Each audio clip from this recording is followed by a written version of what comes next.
Tahukah kamu bahwa ada desas-desus tentang peta harta karun yang disimpan oleh Presiden Soekarno berisi lokasi emas, permata, dan kekayaan yang konon bernilai miliaran dolar?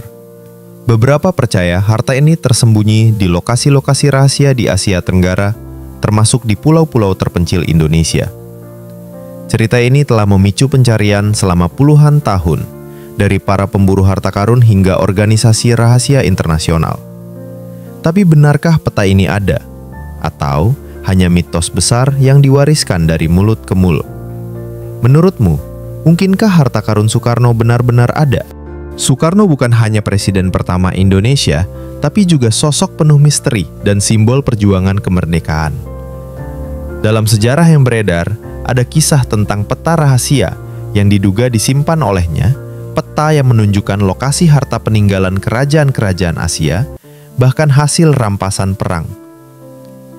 Konon, selama pengasingannya dan masa kekuasaannya, Soekarno mendapat akses ke informasi rahasia yang diserahkan oleh Jepang dan kelompok bawah tanah. Cerita tentang peta ini telah menjadi legenda urban yang berkembang di kalangan sejarawan, pengusaha, hingga spiritualis. Tapi, dari mana asal kisah ini? Dan mengapa terus dipercaya?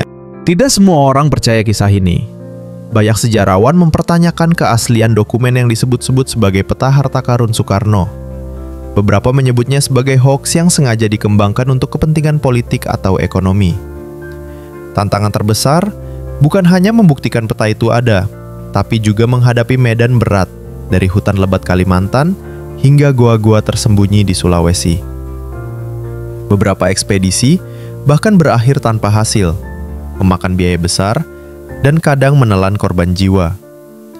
Banyak juga pemburu harta karun yang tertipu oleh dokumen palsu atau legenda setempat yang tak berdasar. Tapi, mengapa masih banyak yang rela mencari? Legenda peta harta karun Soekarno berawal dari masa transisi setelah Perang Dunia II. Saat Jepang menyerah, mereka meninggalkan berbagai kekayaan dan data intelijen. Dikisahkan, Soekarno mendapatkan daftar lokasi-lokasi penyimpanan emas yang disembunyikan di bunker-bunker bawah tanah oleh Jepang dan kelompok rahasia bernama Golden Lily.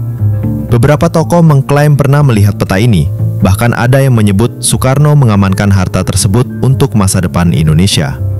Ekspedisi terkenal seperti pencarian di Kalimantan oleh kelompok internasional atau eksplorasi gua di Jawa Barat oleh tim spiritualis menambah lapisan misteri. Namun tak satupun bukti konkret ditemukan, hanya cerita dan potongan simbol.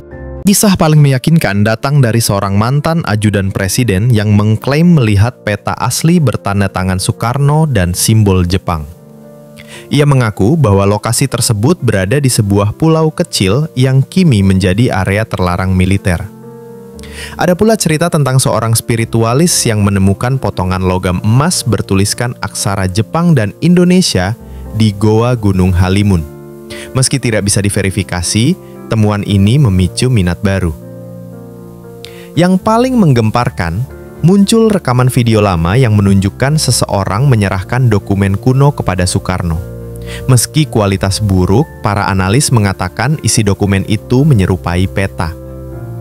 Tapi apakah semua ini cukup untuk disebut bukti? Dari segala cerita yang beredar, satu hal pasti.